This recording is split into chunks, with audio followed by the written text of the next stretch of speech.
आकाशवाणी 78व्या स्वातंत्र्य दिनानिमित्त नवी दिल्लीच्या ऐतिहासिक लाल किल्ल्यावरून माननीय पंतप्रधान श्री नरेंद्र मोदी यांनी देशवासियांना उद्देशून केलेल्या भाषणाचा मराठी अनुवाद आता प्रसारित करीत आहोत. भारत मातेचा विजय असो, भारत मातेचा विजय असो, भारत मातेचा विजय असो. माझ्या प्रिय देशवासियांनो आणि माझ्या प्रिय कुटुंबियांनो, आज अत्यंत शुभ क्षण आहे, ज्यावेळी आपण देशासाठी बलिदान देणाऱ्या, देशाच्या स्वातंत्र्यासाठी स्वतःचं जीवन समर्पित करणाऱ्या, आयुष्यभर त्यासाठी संघर्ष करणाऱ्या, फाशीच्या तख्तावर भारत माता की जय अशी घोषणा देणाऱ्या असंख्य स्वातंत्र्यप्रेमींना वंदन करण्याचा हा उत्सव आहे. त्यांचं पुण्य स्मरण करण्याचा हा प्रसंग आहे. स्वातंत्र्य सैनिकांनी आज आपल्याला ह्या प्रसंगी स्वातंत्र्यासह श्वास घेण्याचं भाग्य दिलं आहे. हा देश त्यांचा ऋणी आहे. अशा प्रत्येक महान व्यक्तीप्रती आपण श्रद्धेची भावना व्यक्त करूया. माझ्या प्रिय देशवासियांनो, आज जे महान लोक देशाच्या संरक्षणासाठी तसंच देशाच्या उभारणीसाठी संपूर्ण तन्मयतेने आणि संपूर्ण कटिबद्धतेसह देशाचं संरक्षण देखील करत आहेत आणि देशाला नव्या उंचीवर पोचवण्याचे प्रयत्न देखील करत आहेत, मग ते आपले शेतकरी असोत, आपल्या तरुणांचा उत्साह असो, आपल्या माता भगिनींचं योगदान असो, दलित असो, पीडित असो, शोषित असो किंवा वंचित असोत, आता आपल्यात देशाच्या स्वातंत्र्याप्रती निष्ठा, लोकशाहीप्रती श्रद्धा ही संपूर्ण जगासाठी एक प्रेरणादायी घटना आहे. मी आज अशा सगळ्यांनाच आदरपूर्वक नमन करतो. प्रिय देशवासियांनो, यावर्षी आणि गेल्या वर्षामध्ये नैसर्गिक संकटांमुळे आपली चिंता वाढत चालली आहे. नैसर्गिक आपत्तींमुळे अनेकांनी स्वतःच्या कुटुंबातली माणसं गमावली आहेत, संपत्ती गमावली आहे. देशानं देखील अनेकदा राष्ट्रीय मालमत्तेचं नुकसान सहन केलं आहे. मी आज त्या सर्वांप्रती संवेदना व्यक्त करतो आणि त्यांना हा विश्वास देऊ इच्छितो की संकटाच्या वेळी हा देश तुम्हा सर्वांसोबत आहे. माझ्या प्रिय देशवासियांनो, आपण जरा स्वातंत्र्यापूर्वीचे ते दिवस आठवूया. शेकडो वर्षांची गुलामी, तो कालखंड अत्यंत संघर्षाचा होता. तरुण असो, वयस्कर असो, शेतकरी असो, महिला असो, आदिवासी असो, हे सर्वजण गुलामी विरोधात लढत राहिले, सतत लढत राहिले. 1857च्या स्वातंत्र्य समराची आपण नेहमी आठवण काढतो. त्याच्या आधी देखील आपल्या देशातील असे अनेक आदिवासी प्रदेश होते जिथे स्वातंत्र्यासाठी संघर्ष होत होता. याचा इतिहास साक्षीदार आहे. मित्रांनो, गुलामगिरीचा इतका मोठा काळ, जुलमी शासक, अनंत यातना, सामान्यातील सामान्य माणसांचा विश्वासभंग करण्यासाठी योजलेल्या युक्त्या, अशा स्थितीत देखील त्यावेळच्या लोकसंख्येचा विचार करता सुमारे 40 कोटी देशवासियांनी स्वातंत्र्यापूर्वीच्या काळात असं साहस दाखवलं, असा धाडसीपणा दाखवला, सामर्थ्य दाखवलं. त्या सर्वांनी एक स्वप्न उराशी बाळगलं, सतत एक निर्धार करून ते कार्य करत राहिले, झुंजत राहिले. त्यावेळी एकच स्वर होता, वंदे मातरम. एकच स्वप्न होतं, भारताच्या स्वातंत्र्याचं. 40 कोटी देशवासियांनी हे कार्य केलं आणि आमच्या धमन्यांमध्ये त्यांचं रक्त खेळतं आहे, याचा आम्हाला अभिमान आहे. ते आपले पूर्वज होते. केवळ 40 कोटी लोकांनी जगातील महासत्तेला उखडून फेकून दिलं होतं, गुलामीच्या बेड्या तोडून टाकल्या होत्या. ज्यांचं रक्त आपल्या अंगातून वाहतं आहे, ते आपले पूर्वज जर हे करू शकतात, तर आज आपण 140 कोटी आहोत. जर 40 कोटी लोक गुलामगिरीच्या बेड्या तोडू शकतात, 40 कोटी लोक स्वातंत्र्याचं स्वप्न पूर्ण करू शकतात, स्वातंत्र्य प्राप्त करूनच दाखवतात, तर 140 कोटी लोकांचा हा देश, हे माझे नागरिक, माझे 140 कोटी कुटुंबीय जर निर्धार करून वाटचाल करू लागले, एक दिशा निश्चित करून त्या दिशेने जाऊ लागले, एकमेकांसोबत पावलं टाकत खांद्याला खांदा भिडवून निघाले, तर आव्हानं कितीही असोत, अभावांचं प्रमाण कितीही तीव्र असलं तरीही, साधन संपत्तीसाठी कितीही संघर्ष करावा लागला तरी, प्रत्येक आव्हानाचा सामना करून आपण समृद्ध भारत निर्माण करू शकतो. आपण 2047 पर्यंत विकसित भारताचं उद्दिष्ट साध्य करू शकतो. जर 40 कोटी भारतवासी आपल्या पुरुषार्थाने, आपल्या समर्पणाने, आपल्या त्यागाने, आपल्या बलिदानाने स्वातंत्र्य मिळवू शकतात, स्वतंत्र भारत निर्माण करू शकतात, तर 140 कोटी देशवासीय त्याच भावनेसह समृद्ध भारत देखील उभारू शकतात. मित्रांनो, असा एक काळ होता जेव्हा लोक देशासाठी मरण पत्करायला तयार होते. आता स्वातंत्र्य मिळाल्यावर आज देशासाठी जगण्याची शपथ घेण्याची वेळ आली आहे.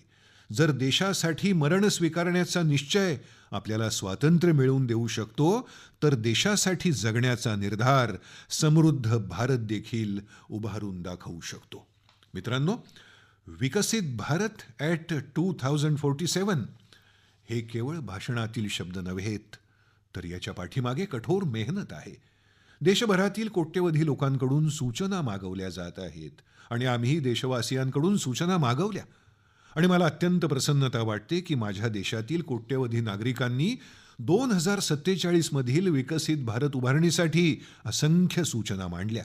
प्रत्येक देशवासियाचं स्वप्न त्यांच्यातून प्रतिबिंबित होत आहे. प्रत्येक देशवासियाचा निर्धार त्यातून व्यक्त होत आहे. तरुण असो की प्रौढ, गावातील लोक असो किंवा शहरातील, शेतकरी असो, कामगार असो, दलित असो की आदिवासी, डोंगराळ प्रदेशातील रहिवासी असोत किंवा जंगलातील लोक, शहरातील नागरिक, अशा प्रत्येकाने 2047 मध्ये देश जेव्हा स्वातंत्र्य प्राप्तीची शतकपूर्ती साजरी करत असेल, तोपर्यंत विकसित भारत निर्माण करण्यासाठी अनमोल सूचना केल्या. मी जेव्हा या सगळ्यांनी सुचवलेल्या बाबी बघत होतो, तेव्हा माझं मन प्रसन्न होत होतं. देशाला जगाची कौशल्यविषयक राजधानी बनवण्याची सूचना आमच्यासमोर मांडण्यात आली होती. 2047 मध्ये विकसित भारत निर्माणासाठी काही लोकांनी देशाला निर्मितीचं जागतिक केंद्र बनवण्याच्या सूचना केल्या. काही लोकांनी भारतातील विद्यापीठांना जागतिक स्वरूप देण्याच्या सूचना केल्या. काही लोकांनी हेही विचारलं की स्वातंत्र्य मिळाल्यानंतर इतक्या वर्षांनी आपल्या माध्यमांना जागतिक स्वरूप द्यायला नको का? काही लोक असं म्हणाले की आपल्या देशातील कुशल तरुणांना जगातून प्रथम पसंती मिळाली पाहिजे. काही जणांनी असं सुचवलं की भारतानं प्रत्येक क्षेत्रात लवकरात लवकर आत्मनिर्भर झालं पाहिजे. काही लोकांनी सुचवलं की आपल्या देशातील शेतकरी जे भरड धान्य पिकवतात, ज्याला आपण श्री अन्न असं म्हणतो, ते सुपर फूड आपल्याला जगाच्या प्रत्येक जेवणाच्या टेबलवर पोचवायचं आहे. आपल्याला जगाच्या पोषणाला बळ द्यायचं आहे आणि भारतातील लहान शेतकऱ्यांना सक्षम बनवायचं आहे. अनेकांनी असंही सांगितलं की देशातील स्वराज्य संस्थांपासून ते अनेक संस्थांमध्ये प्रशासकीय सुधारणा करण्याची अत्यंत गरज आहे. देशात न्यायदानात जो विलंब होतो आहे, त्याप्रती चिंता व्यक्त करून काही लोकांनी लिहिलं की आपल्या देशातील न्यायव्यवस्थेमध्ये सुधारणेची अत्यंत आवश्यकता आहे. अनेकांनी असं लिहिलं की देशात ग्रीन फील्ड शहरं उभारणं ही काळाची गरज आहे. काहींनी वाढत्या नैसर्गिक आपत्तींचा विचार मांडून शासन आणि प्रशासनात क्षमता निर्मितीसाठी एखादी मोहीम उभारण्याच्या सूचना केल्या. आणि अंतराळात आता भारताचं अवकाश स्थानक लवकरात लवकर उभारलं पाहिजे, असं स्वप्न देखील अनेक लोकांनी पाहिलं आहे. कुणी म्हणालं आहे की जग आता समग्र उपचार पद्धतीकडे वळत असताना आपल्या भारताची जी पारंपरिक औषधोपचार पद्धती आहे, त्यातली जी पारंपरिक औषधं आहेत, त्यांना प्रोत्साहन देऊन जागतिक स्वास्थ्य केंद्राच्या स्वरूपात भारताला विकसित करणं आवश्यक आहे. काहींनी अशी देखील अपेक्षा व्यक्त केली आहे की भारत आता लवकरात लवकर जगातील 3ऱ्या क्रमांकाची अर्थव्यवस्था बनली पाहिजे. त्यात उशीर व्हायला नको. माझ्या देशवासियांनी ह्या सूचना केल्या आहेत, म्हणून त्या मी तुम्हाला वाचून दाखवत होतो. माझ्या देशातील सामान्य नागरिकाने ह्या सूचना केल्या आहेत. मला वाटतं की देशवासियांचे असे व्यापक विचार असतील, देशवासियांची इतकी भव्य स्वप्न असतील, देशवासियांच्या विचारातून त्यांचे निर्धार दिसून येत असतील, तर आमच्यामध्ये देखील एक दृढ निश्चय निर्माण होतो. आमचा आत्मविश्वास नव्या उंचीवर पोहोचतो. मित्रांनो, देशवासियांचा हा विश्वास म्हणजे एखादी बौद्धिक चर्चा नाही. हा विश्वास त्यांना आलेल्या अनुभवावर आधारित आहे. प्रदीर्घ काळ केलेल्या मेहनतीतून हा विश्वास जन्माला आला आहे. आणि म्हणूनच देशातील सामान्य माणसाला जेव्हा लाल किल्ल्यावरून सांगण्यात येतं की देशातील 18,000 गावांमध्ये निर्धारित कालखंडात वीज जोडण्या दिल्या जातील, आणि त्याप्रमाणे हे काम पूर्ण होतं तेव्हा हा विश्वास अधिक मजबूत होतो. स्वातंत्र्यप्राप्तीनंतर इतक्या वर्षांनी देखील देशातील 2.5 कोटी घरांमध्ये वीज पोचलेली नाही. तिथे अंधाराचंच साम्राज्य आहे. तेव्हा त्या 2.5 कोटी घरांपर्यंत वीज पोहोचवण्याचा निर्णय होतो आणि त्याप्रमाणे तिथे वीज जोडण्या दिल्या जातात.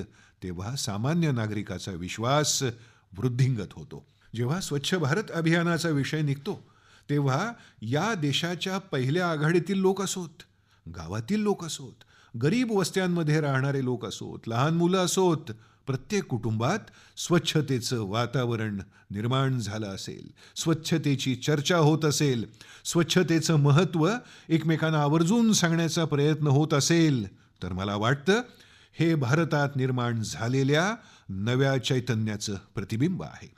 जेव्हा लाल किल्ल्यावरून आपल्या देशातील लोकांना अशी माहिती देण्यात येते की आज आपल्या देशात 3 कोटी कुटुंब अशी आहेत की ज्यांना नळानं पाणी उपलब्ध होत नाही, या घरांमध्ये नळानं पिण्याचं शुद्ध पाणी पोचवण्याची गरज आहे. जलजीवन अभियानाच्या माध्यमातून इतक्या कमी वेळात देशातील 12 कोटी घरांना नव्याने नळाद्वारे पाणी पुरवठा होत आहे. आज घडीला 15 कोटी कुटुंब या योजनेचे लाभार्थी झाले आहेत. आपल्या देशात कोण व्यवस्थेपासून वंचित राहिले होते, कोण प्रवाहाच्या मागे पडले होते. समाजाच्या प्रथम वर्गातील लोक असं अभावाचं जीणं जगत नव्हते, तर माझे दलित, पीडित, शोषित, आदिवासी बंधू भगिनी, गरीब वर्गातील बंधू भगिनी, झोपड्यांमध्ये जीवन व्यतीत करणारे लोक हेच तर या गोष्टींच्या अभावासह जगत होते. आम्ही अशा अनेक प्राथमिक गरजांच्या पूर्ततेसाठी अनेक प्रयत्न केले आणि त्याचा परिणाम म्हणून समाजाच्या या सर्व वर्गातील लोकांना लाभ मिळाला आहे. आम्ही जनतेला व्होकल फॉर लोकलचा मंत्र दिला आणि मला सांगायला आनंद वाटतो की व्होकल फॉर लोकल आता अर्थव्यवस्थेचा नवा गुरुमंत्र बनला आहे. प्रत्येक जिल्हा स्वतःच्या क्षेत्रातील उत्पादनांचा अभिमान बाळगतो आहे. एक जिल्हा एक उत्पादन या उपक्रमामुळे एक नवं वातावरण निर्माण झालं आहे. आता प्रत्येक जिल्हा एक उत्पादन या उपक्रमाचा निर्यातीसाठी लाभ कसा घ्यावा यासाठी विचार करू लागला आहे. नवीकरणीय ऊर्जेचा निर्धार आपण केला होता. G20 समूहातील सदस्य देशांनी या बाबतीत जे कार्य केलं आहे त्यापेक्षा कितीतरी अधिक कार्य भारतानं केलं आहे आणि भारतानं ऊर्जेच्या बाबतीत आत्मनिर्भर होण्यासाठी, जागतिक तापमान वाढीच्या चिंतेपासून मुक्त होण्यासाठी प्रयत्न केले आहेत. मित्रांनो, जेव्हा फिनटेकच्या यशाच्या संदर्भात संपूर्ण जग भारताकडून काही शिकू पाहतं तेव्हा देशाला आज याचा अभिमान वाटतो. मित्रांनो, आपण सर्वजण कोरोनाचं संकट विसरू शकत नाही. त्यावेळेला संपूर्ण जगभरात अत्यंत वेगाने कोट्यवधी लोकांचं लसीकरण करण्याचं काम आपल्या याच देशानं करून दाखवलं. या देशात कधी काळी दहशतवादी येऊन आपल्या लोकांना मारून परत जात असत. जेव्हा देशाची सेना सर्जिकल स्ट्राईक करते, जेव्हा देशाची सेना हवाई हल्ले करते, तेव्हा देशातील तरुणांची छाती अभिमानाने फुलून येते, गर्वाने फुलते आणि याच प्रकारे देशातील 140 कोटी लोकांचं मन अभिमानाने, आत्मविश्वासाने भरून गेलेलं आहे. मित्रांनो, अशा सर्व गोष्टींसाठी एक विचाराधिष्ठित प्रयत्न सुरू आहे. सुधारणांच्या परंपरेला बळ देण्यात आलं आहे. जेव्हा राजकीय नेतृत्वाकडे निर्धाराची इच्छाशक्ती असते, दृढ विश्वास असतो, जेव्हा सरकारी यंत्रणा सुधारणा लागू करण्यासाठी समर्पण भावाने एकत्र येऊन काम करते, जेव्हा देशाचा प्रत्येक नागरिक हे स्वप्न साकार करण्यासाठी लोकसहभाग, जन आंदोलन करण्यासाठी पुढे येतो, तेव्हा इच्छित परिणाम मिळतोच. माझ्या प्रिय देशवासियांनो, आपण हे विसरता कामा नये की देशाने स्वातंत्र्य मिळाल्यानंतर अनेक दशकांपर्यंत अशी देखील परिस्थिती पाहिली आहे जेव्हा होऊन जाईल, चालेल, हे असंच होत राहील, अरे आपल्याला काय त्याचं, आपण मेहनत करण्याची काय गरज आहे, या गोष्टी पुढची पिढी बघून घेईल, आपल्याला संधी मिळाली आहे, मजा करून घ्या, नंतर येणारा बघून घेईल काय ते, आपण आपल्यापुरतं पाहूया. नवं काहीतरी करायला जावं आणि काही गोंधळ झाला तर अशी स्थिती होती. माहिती नाही का, पण देशात जैसे थेचं वातावरण निर्माण झालं होतं. जे सुरू आहे त्यातच भागवून घ्यावं असं वातावरण होतं आणि लोक म्हणत असत, जाऊ द्या, आता काही होऊ शकत नाही. लोकांची मनं अशी मूर्तवत झाली होती. आम्हाला या विचारसरणीला भंग करायचं होतं. आम्हाला विश्वासपूर्ण वातावरण निर्माण करायचं होतं आणि आम्ही त्या दिशेने प्रयत्न केले. अनेक लोक आम्हाला म्हणत की पुढच्या पिढीसाठी आपण का काम करायचं? आपण आजचं काय ते बघूया. पण देशाच्या सामान्य नागरिकाला असं व्हायला नको होतं. त्याला बदल हवा होता, बदलांची आस त्याला होती. त्याच्या स्वप्नांना, आशा आकांक्षांना, अपेक्षांना कधीच महत्त्व दिलं गेलं नाही आणि म्हणून तो आहे त्या परिस्थितीत गुजराण करत राहिला. सुधारणांची वाट पाहत राहिला. आम्हाला ही जबाबदारी दिली गेली आणि आम्ही मोठमोठ्या सुधारणा प्रत्यक्षात करून दाखवल्या. गरीब असो, मध्यमवर्गीय असो, आपले वंचित लोक असोत, आपल्या शहरातील वाढती लोकसंख्या असो, आपल्या तरुणांची स्वप्न असोत, संकल्प असोत, आकांक्षा असोत, त्यांच्या जीवनात बदल घडवण्यासाठी आम्ही सुधारणांचा मार्ग निवडला. आणि आम्ही देशवासियांना ही ग्वाही देऊ इच्छितो की सुधारणांच्या प्रती आमची जी वचनबद्धता आहे ती गुलाबी कागदावरील संपादकीयापुरती मर्यादित नाही. आमची सुधारणांसाठीची कटिबद्धता 4 दिवसांच्या कौतुकासाठी नाही. सुधारणा घडवण्याची आमची प्रक्रिया कोणत्याही नाईलाजाने नव्हे तर देशाला मजबूत करण्याच्या इराद्याने केलेली कृती आहे. आणि म्हणूनच मी आज असं म्हणू शकतो की सुधारणांचा आमचा हा मार्ग म्हणजे एका प्रकारे वृद्धीची ब्लूप्रिंट झालेली आहे. आमच्या या सुधारणा, हा विकास, हा बदल हा केवळ बुद्धिवंतांसाठी, तज्ज्ञांसाठी बौद्धिक चर्चांचा विषय नव्हे. मित्रांनो, आम्ही हे सर्व राजकीय नाईलाजातून केलेलं नाही. आम्ही जे काही करतोय त्यात राजकारणाच्या गुणाकार भागाकाराचा विचार आम्ही करत नाही. तर आमचा एकच निश्चय आहे आणि तो म्हणजे नेशन फर्स्ट, देशहिताला प्राधान्य. हा माझा भारत महान व्हावा याच संकल्पासह आम्ही पावलं उचलत आहोत. मित्रांनो, जेव्हा सुधारणांचा विषय निघतो तेव्हा एक दीर्घ विषय खुला होतो. त्याची जर मी चर्चा करत बसलो तर कदाचित तासनतास निघून जातील. मी एक लहानसं उदाहरण देऊ इच्छितो. बँकिंग क्षेत्रात ज्या सुधारणा झाल्या त्याबद्दल विचार आपण करा. पूर्वी बँकिंग क्षेत्राची काय दशा होती?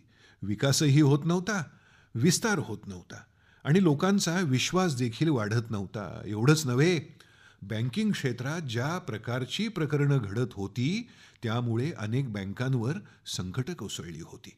आम्ही बँकिंग क्षेत्राला बळकटी देण्यासाठी अनेक सुधारणा केल्या आणि आज त्यामुळे आपल्या बँकांनी जगातल्या निवडक सामर्थ्यवान बँकांमध्ये स्थान मिळवलं आहे.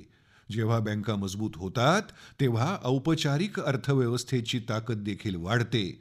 जेव्हा बँक प्रणाली सशक्त होते तेव्हा देशातील सामान्य मध्यमवर्गातील कुटुंबांच्या गरजा पूर्ण करण्याची शक्ती वाढते. जर त्यांना गृहकर्ज हवं असेल, वाहन कर्ज हवं असेल, माझ्या शेतकऱ्याला ट्रॅक्टर खरेदी करण्यासाठी कर्ज हवं असेल, आमच्या तरुणांना स्टार्टअप सुरू करण्यासाठी कर्ज हवं असेल, त्यांना परदेशातील उच्च शिक्षणासाठी कर्ज हवं असेल, या साऱ्या बाबी सशक्त बँकिंग प्रणालीमुळे शक्य होतील. मला तर या गोष्टीचा आनंद आहे की माझे पशुपालक आणि मत्स्य व्यवसाय करणारे बंधू भगिनी देखील आज बँकांच्या योजनांचा लाभ घेत आहेत. रस्ते पदपथावर व्यवसाय करणारे माझे लाखो बंधू भगिनी बँकेशी स्वतःला जोडून व्यवसाय नव्या उंचीवर पोचवत आहेत आणि देशाच्या विकासात भागीदार होत आहेत. याचा मला आनंद आहे. आपले MSME उद्योग आणि लघुउद्योगांसाठी तर बँका या सर्वात मोठ्या सहाय्यक ठरतात. या उद्योजकांना व्यवसायाच्या रोजच्या गरजा भागवण्यासाठी, प्रगती करण्यासाठी निधीची गरज असते आणि आपल्या बँकांमुळे ते शक्य झालं आहे. मित्रांनो, आपल्या देशाला स्वातंत्र्य तर मिळालं, पण दुर्दैवाने लोकांना एका प्रकारे मायबाप संस्कृतीचा भाग व्हावं लागलं. सतत सरकारकडे मागत राहा, सरकारसमोर हात पसरत राहा, कोणाच्या तरी शिफारसीने कामे करून घ्या, अशीच संस्कृती विकसित झाली होती. आम्ही प्रशासनाच्या या पद्धतीत बदल घडवून आणला. आज सरकार स्वतः लाभार्थ्यांकडे, हितार्थ्यांकडे जातं. आज सरकार स्वतःच लाभार्थ्यांच्या घरी गॅसची शेगडी पोचवतं. आज सरकार स्वतःच त्यांच्यापर्यंत पाणी, वीज पोचवतं. सरकार आज स्वतःच लाभार्थ्याला आर्थिक मदत देऊन विकासाच्या नव्या पैलूंपर्यंत पोहोचण्यासाठी प्रेरणा देतं, प्रोत्साहन देतं. सरकार आज स्वतःच तरुणांच्या कौशल्य विकासासाठी नवनवी पावलं उचलत आहे. मित्रांनो, मोठ्या सुधारणांसाठी आमचं सरकार कटिबद्ध आहे आणि आम्ही याच माध्यमातून देशाच्या प्रगतीचा मार्ग निवडणार आहोत. मित्रांनो, देशात नव्या प्रणाली निर्माण होत आहेत. देशाला पुढे घेऊन जाण्यासाठी सतत नव्या नीती, नवी धोरणं आखण्यात येत आहेत. नव्या प्रणालीवर देशाचा विश्वास देखील वाढत राहतो, सतत वाढत राहतो. आज जो 20-25 वर्षांचा तरुण आहे, तो 10 वर्षांपूर्वी 10-15 वर्षांचा युवक होता. त्याने स्वतःच्या डोळ्यासमोर हा बदल होताना पाहिला आहे. 10 वर्षांच्या आतच त्याच्या स्वप्नांना एक आकार मिळाला आहे, एक ऊर्जा मिळाली आहे आणि त्याच्या आत्मविश्वासाला नवी झळाळी मिळाली आहे. आणि हाच तरुण देशाच्या नव्या सामर्थ्याच्या रूपात उदयाला येत आहे.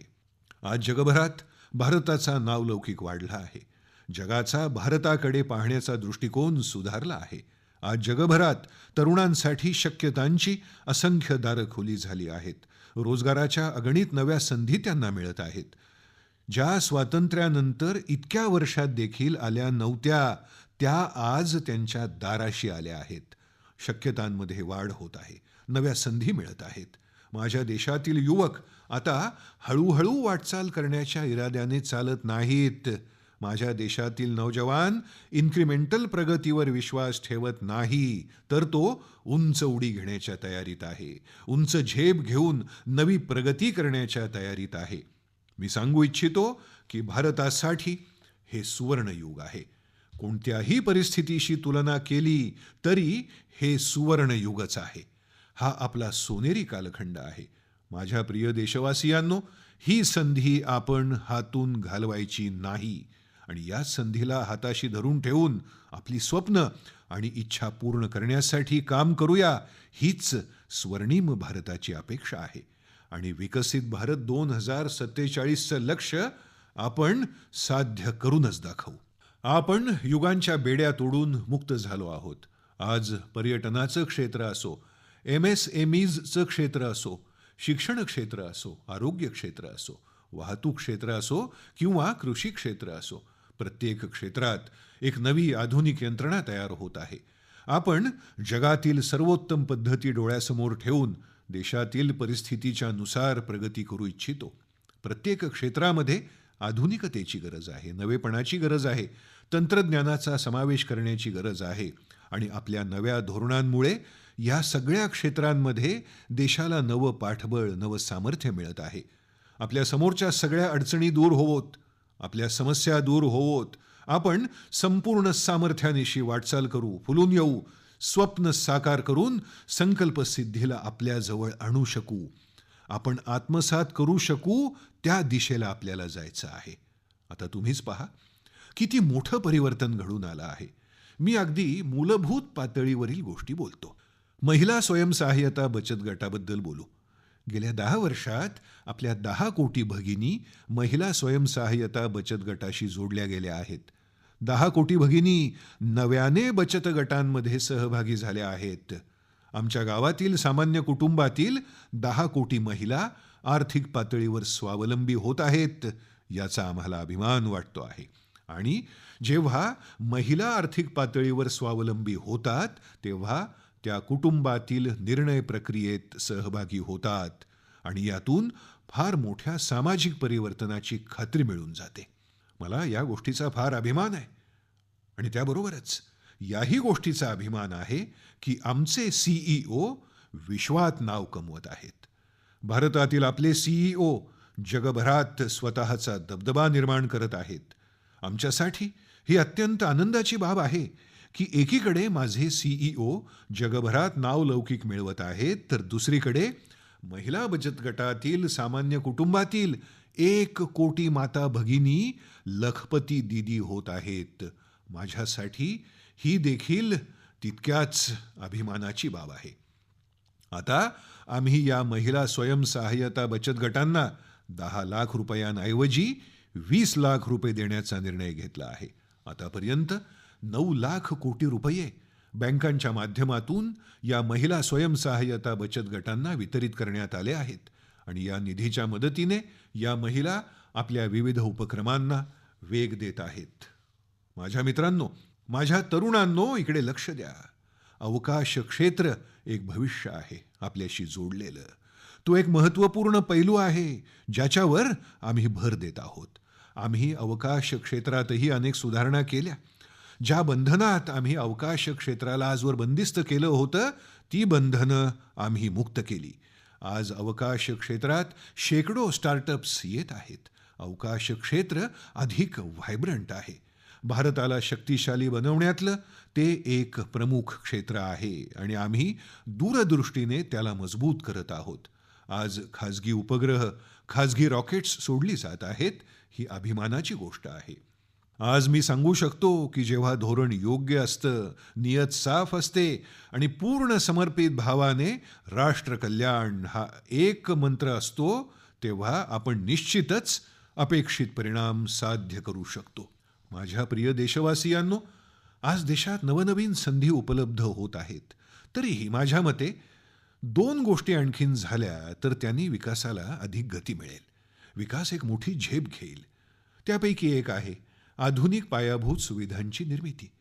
आम्ही एकीकडे पायाभूत सुविधांना आधुनिक बनवण्याच्या दिशेने मोठी पावलं उचलली आणि दुसरीकडे सामान्य जनांच्या जीवनात ज्या अडचणी आहेत त्या दूर करून ईज ऑफ लिव्हिंग निर्माण करणं हेच आमचं स्वप्न आहे. त्यावरही आम्ही भर दिला आहे. गेल्या एक दशकात पायाभूत सुविधांमध्ये अभूतपूर्व विकास झाला. रेल्वे, रस्ते, विमानतळ, बंदरं, दळणवळण आणि संपर्क, गावागावात नवीन शाळा काढणं असो की जंगल क्षेत्रात शाळा काढणं असो, दूर अतिदूर दुर्गम क्षेत्रात रुग्णालय उभारणं असो की आरोग्य मंदिरांची निर्मिती, वैद्यकीय महाविद्यालय असो की आयुष्यमान आरोग्य मंदिरांची निर्मिती, 60,000हून अधिक अमृत सरोवरांची निर्मिती असो किंवा 2 लाख ग्रामपंचायतींपर्यंत ऑप्टिकल फायबरचं जाळं पोचवणं असो, कालव्यांचं जाळं निर्माण करणं असो की गरिबांसाठी 4 लाख पक्की घरं उभारून त्यांना आश्रय देणं असो की 3 कोटी जनतेसाठी घर बांधण्याचा निश्चय करून पुढे जाण्याचे आमचे प्रयत्न असोत. आमचा ईशान्य भारत या प्रदेशाची आज पायाभूत सुविधांसाठी स्वतंत्र ओळख निर्माण होत आहे आणि हा जो काही कायापालट आम्ही करू शकलो त्याचा सर्वाधिक लाभ समाजाच्या खालच्या वर्गापर्यंत पोहोचला आहे. पूर्वी ग्रामीण भागात रस्ते बनवण्याकडे कुणी लक्ष देत नसे. या इलाख्याकडे कुणाचं लक्ष नसे. दलित, पीडित, शोषित, वंचित, मागास, आदिवासी, वनवासी, दुर्गम पहाडी भागात राहणारे, सीमावर्ती क्षेत्रातले या सर्वांच्या आवश्यकतांची आम्ही पूर्तता केली. आमच्या मच्छीमार बांधवांच्या गरजा पूर्ण करणं, आमच्या पशुपालकांचं जीवन सुधारणं, एका अर्थी सर्वांगीण विकास करण्याचा प्रयत्न आमच्या धोरणात आहे, सुधारणांमध्ये आहे, सर्व कार्यक्रमातून आहे, आमच्या कार्यशैलीत तो आहे. आणि या सर्वातून सर्वाधिक लाभ आमच्या युवकांना होत आहे. त्यांना नवनवीन संधी उपलब्ध होत आहेत, नवनवीन क्षेत्रात काम करण्याची शक्यता निर्माण होत आहे आणि सगळ्यात जास्त रोजगाराच्या संधी त्यांना उपलब्ध होत आहेत. आमचा जो मध्यमवर्गीय परिवार आहे, या परिवाराची स्वाभाविक अपेक्षा क्वालिटी ऑफ लाईफ ही आहे, म्हणजेच गुणवत्तापूर्ण जीवन. हा मध्यमवर्ग देशासाठी महत्त्वपूर्ण योगदान देतो. त्यामुळे देशाचंही हे कर्तव्य आहे की त्याची क्वालिटी ऑफ लाईफची जी अपेक्षा आहे त्यामध्ये सरकारी अडचणी येऊ नयेत आणि त्या अपेक्षा पूर्ण करण्यासाठी आम्ही निरंतर प्रयत्नशील आहोत. आणि माझं तर स्वप्न आहे की 2047 विकसित भारताचं स्वप्न जेव्हा साकार होईल तेव्हा त्याचा एक पैलू हाही असेल की सर्वसामान्य नागरिकांच्या जीवनात सरकारचा कमीत कमी हस्तक्षेप असेल. जिथे सरकारची गरज आहे तिथेच, जिथे अभाव असेल तिथेच, विनाकारण सरकारचा प्रभाव कुठेही नसेल, अशा व्यवस्थेसाठी आम्ही कटिबद्ध आहोत. माझ्या प्रिय देशवासियांनो, आम्ही अगदी छोट्या छोट्या गरजांवरही लक्ष देत आहोत, छोट्या छोट्या आवश्यकतांकडेही पाहत आहोत आणि त्या दृष्टीने पुढे जात आहोत. आमच्या देशातल्या गरिबाची चूल पेटती राहील. गरिबाच्या मातेला अश्रू पिऊन झोपायला लागणार नाही. आजारपणात मोफत उपचार, वीज, पाणी, गॅस पुरवठा सर्व आता परिपूर्णतेपर्यंत जात आहे. आणि आम्ही जेव्हा परिपूर्णतेविषयी म्हणतो तेव्हा ती 100%च असते. जेव्हा परिपूर्णता होते तेव्हा त्याला जातीवादाचा रंग नसतो, जेव्हा परिपूर्णता होते तेव्हा त्यात पंथवादाचा भेद नसतो. जेव्हा परिपूर्णता असते तेव्हा खऱ्या अर्थाने सबका साथ सबका विकास हाच मंत्र साकारत असतो. लोकांच्या जीवनात सरकारचा हस्तक्षेप कमी होण्याच्या दिशेने आम्ही हजारो कंप्लायन्सेससाठी सरकार सामान्य माणसांवर जो बोजा टाकत होतं त्या साऱ्या कंप्लायन्सेसना दूर केलं. 1,500हून अधिक कायदे रद्द केले, ज्यामुळे देशवासियांना कायद्याच्या जंजाळात अडकून पडावं लागत होतं. आमच्याकडे काही कायदे असे होते की छोट्या छोट्या चुकांसाठी लोकांना तुरुंगात खितपत पडावं लागे. आम्ही ते सर्व कायदे आणि त्यातल्या तरतुदी दूर केल्या, ज्यामुळे छोट्या कारणासाठी तुरुंगात पाठवलं जाई. आज आम्ही स्वातंत्र्याच्या परंपरेचा अभिमान असल्याचं सांगतो, पण शेकडो वर्षांपासून आमच्याकडे जे फौजदारी कायदे होते ते आम्ही नव्या कायद्यात किंवा नव्या न्याय संहितेमध्ये परिवर्तित केले आहेत, ज्याचा मूळ गाभा हा शिक्षा करणं नसून नागरिकांना न्याय देण्याची प्रबळ भावना त्यामागे आहे. ईज ऑफ लिव्हिंग याकरता आम्ही देशव्यापी अभियान तयार करत आहोत. प्रत्येक स्तरावरील सरकारी प्रतिनिधींना मी आज आवाहन करतो की ते लोकप्रतिनिधी कुठल्याही पक्षाचे असोत, राज्याचे असोत, सगळ्यांना आवाहन करतो की आम्हाला ईज ऑफ लिव्हिंगसाठी मिशन मोडवर पावलं उचलायला हवीत. मी आमच्या युवकांना, व्यावसायिकांना सगळ्यांना सांगू इच्छितो की आपण आपापल्या स्थानी जिथे जिथे आपल्याला काही छोट्या समस्यांचा सामना करावा लागत असेल तिथे त्याच्या निराकरणासंदर्भातही आपण सरकारला पत्र लिहून कळवा. विनाकारण उद्भवणाऱ्या समस्या पण दूर करण्यास कुठलीच अडचण येणार नाही. माझा विश्वास आहे की आज सरकार संवेदनशील आहेत. प्रत्येक सरकार, स्थानिक स्वराज्य संस्था असेल किंवा राज्य सरकार असेल, केंद्र सरकार असेल, हे त्याकडे निश्चितच लक्ष देऊन कार्यवाही करेल. प्रशासनामधल्या सुधारणा या संकल्पनेवर 2047 विकसित भारत या दिशेने जाण्यासाठी आम्हाला भर द्यावा लागणार आहे, कारण त्यामुळे सामान्य नागरिकांच्या जीवनातला खोळंबा, विलंब आणि अडचणी दूर होतील. डिग्निटी ऑफ सिटीझन म्हणजेच नागरिकांना जीवनात सन्मान मिळेल. कुठल्याही बाबतीत कधी कोणाला असं म्हणता येऊ नये की हा तर माझा हक्कच होता पण तो मला मिळाला नाही. यासाठी सरकार आपल्या अंमलबजावणीची व्यवस्था अधिक सक्षम करत आहे. देशात आम्ही जेव्हा सुधारणांविषयी बोलतो तेव्हा हे लक्षात येतं की सुमारे 3 लाख संस्था आज देशात कार्यरत आहेत. पंचायत, नगरपंचायत, नगरपालिका, महानगरपालिका, केंद्रशासित प्रदेश, राज्य, जिल्हा, केंद्र अशा किमान 3 लाख व्यवस्था आहेत. या 3 लाख संस्थांना मी आवाहन करतो की आपण आपल्या स्तरावर वर्षभरात सामान्य जनांच्या ज्या समस्या आहेत त्यापैकी किमान 2 समस्या दूर करा, जास्त नाही. पंचायत, राज्य सरकार, कुठलाही विभाग असो, वर्षभरात केवळ 2 सुधारणा करा, त्यांना वास्तवात आणा आणि मग बघा, पाहता पाहता आपण वर्षभरात 25 ते 30 लाख सुधारणा करू शकतो. आणि अशा 25-30 लाख सुधारणा वर्षाला झाल्या तर सामान्य माणसाचा सरकारवरचा विश्वास वाढेल. त्याची शक्ती राष्ट्राला अधिकाधिक उंचीवर नेण्याच्या कामी येईल. आणि म्हणून आपण आपापल्या स्तरावर होऊन जाईल, चालून जाईल अशा विचारांपासून स्वतःला दूर ठेवून बदल घडवण्यासाठी पुढे या, हिमतीने पुढे व्हा आणि सामान्य लोकांच्या साध्या साध्या समस्या ज्या पंचायत पातळीवरही त्याला भोगाव्या लागतात त्या समस्यांपासून त्याला मुक्ती दिली तर मला विश्वास आहे आपण आपलं स्वप्न साकारू शकतो. माझ्या प्रिय देशवासियांनो, आपला देश आकांक्षांनी भरलेला आहे. आमच्या देशाचा नवयुवक नव्या उद्दिष्टांना साध्य करू पाहतो आहे, नवनवीन शिखरांवर पाऊल ठेवू पाहतो आहे. आणि म्हणूनच आमचा प्रयत्न आहे की प्रत्येक क्षेत्रातल्या कामाला गती द्यावी, अधिक गती द्यावी. सर्वप्रथम आपण प्रत्येक क्षेत्रात नव्या संधी निर्माण करूया. यानंतर बदलत्या व्यवस्थांसाठी सहाय्यभूत होईल अशी पायाभूत व्यवस्था उभी करण्याचा, बदल घडवण्याचा आणि मजबूत करण्याचा प्रयत्न करूया. तिसरी गोष्ट म्हणजे नागरिकांच्या मूलभूत सुविधांसाठी आपण प्राथमिकता देऊया, त्यासाठी बळ देऊया. या 3 गोष्टींनी भारतानं एका नव्या प्रेरणादायी समाजाची निर्मिती केली आहे. परिणामी आज समाज एका विश्वासानं भरला आहे. आमच्या देशवासियांच्या आकांक्षा, त्यांच्या प्रेरणा, आमच्या युवकांची ऊर्जा, आमच्या देशाच्या सामर्थ्याशी जोडून घेऊन आम्ही पुढे जात आहोत. एक ध्यास घेऊन पुढे जात आहोत. मला विश्वास आहे, रोजगार आणि स्वयंरोजगार यामध्ये आम्ही विक्रमी काम केलं आहे. प्रति व्यक्ती उत्पन्न दुप्पट करण्यात आम्ही यशस्वी झालो. जागतिक वाढीमध्ये भारताचं योगदान वाढलं आहे. भारताची निर्यात सातत्यानं वाढत आहे. परकीय चलन साठा देखील सातत्यानं वाढून आता तो आधीच्या दुप्पट झाला आहे. जागतिक संस्थांचा भारताप्रती असलेला विश्वास वाढला आहे.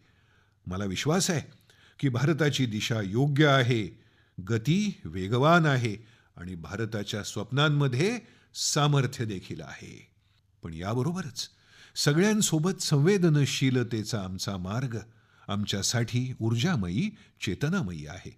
समभाव पण हवा आणि ममभाव पण हवा, या दोन्हींना घेऊन आम्ही पुढे जात आहोत. मित्रांनो, मी जेव्हा कोरोना कालखंड आठवतो, कोरोनाच्या वैश्विक महासाथीमध्येही सगळ्यात जास्त वेगाने वाढणारी अर्थव्यवस्था जगाच्या पाठीवर कोणाची असेल तर ती भारताची होती.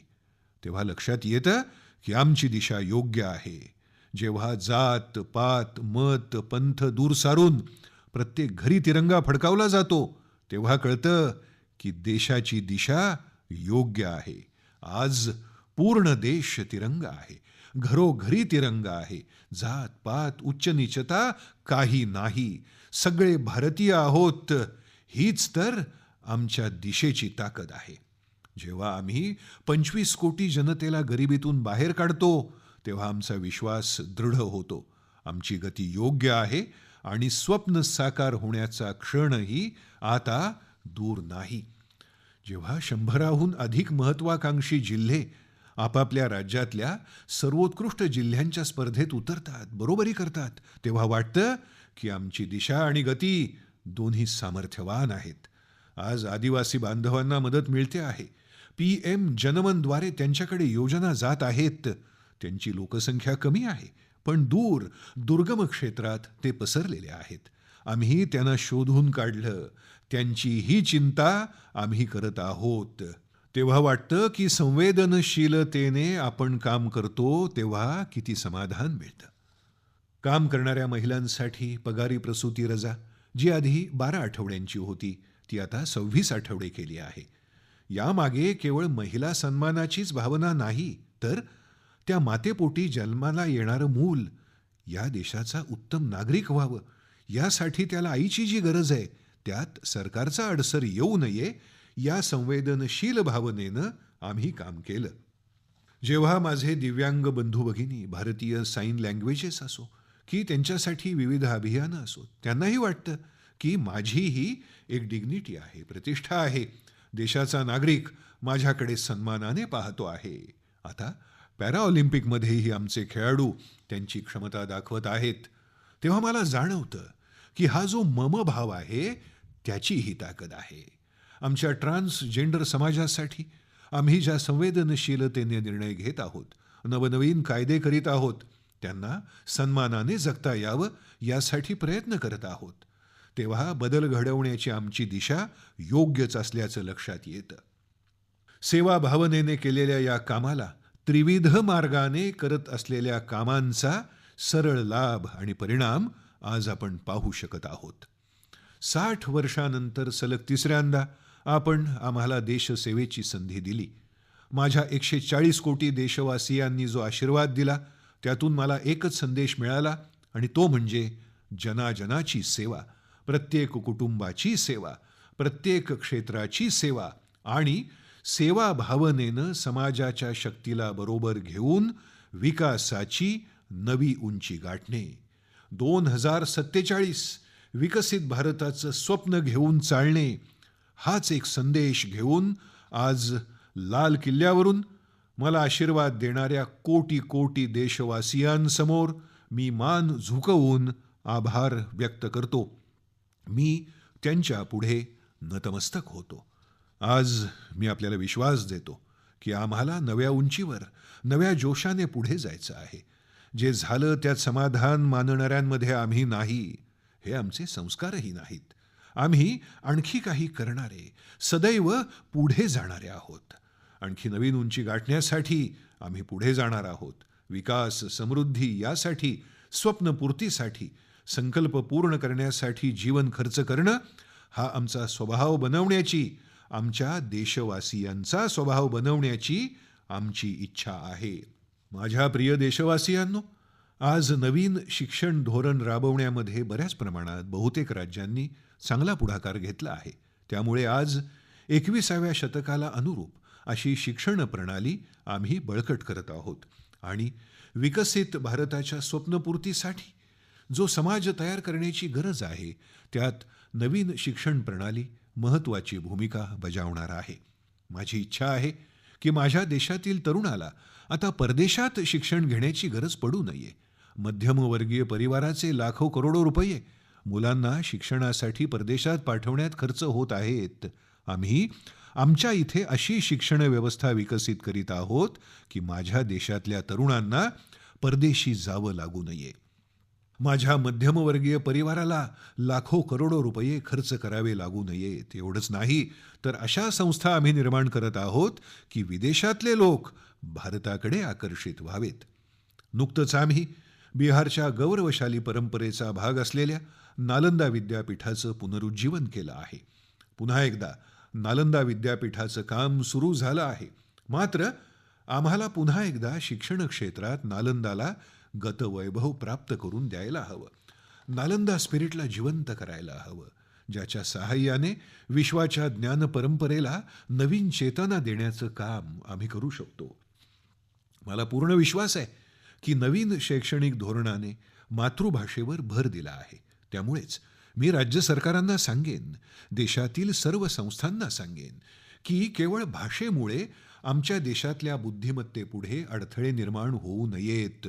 भाषेचं अवडंबर नसावं. मातृभाषेचं सामर्थ्य आमच्या देशातल्या गरिबाच्या मुलांनाही त्यांची स्वप्न पूर्ण करण्यासाठी ताकद देईल.